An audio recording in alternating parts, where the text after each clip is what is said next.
Hello mga friendships! Nag-food trip kami ng family ko at dito kami nagpunta sa newly open na Gogi Marami. Located siya dito sa ground floor ng alfresco unit ng Lancaster Hotel, Mandaluyong City.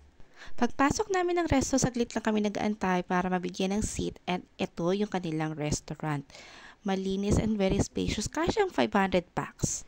Buffet style sila dito at ito yung mga foods na sinaserve nila. Ayan, may mga chicken, iba't ibang klase ng side dishes, may japchae, may buttered shrimp din sila dito guys. Ayan, tteokbokki and bojuchun. Ito naman yung kanilang mga fresh lettuce and cabbage. Ayan, may dessert din dito na buko pandan and coffee jelly.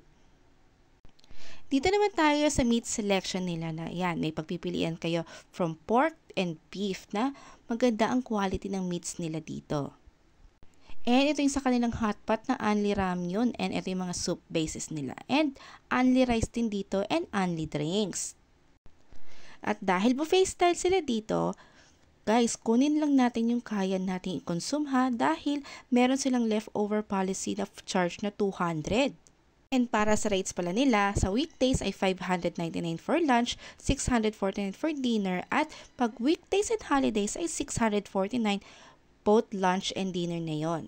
At ang kinagandahan dito guys, 24 hours silang bukas guys. Kaya anytime kayo mag-crave ng family and friends nyo dito, ay pwede kayo magpunta kagaya namin o nag-enjoy talaga kami dito at mababait ang staffs nila dito.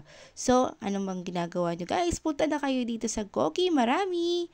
Ito ay Ma'am Shitin approved.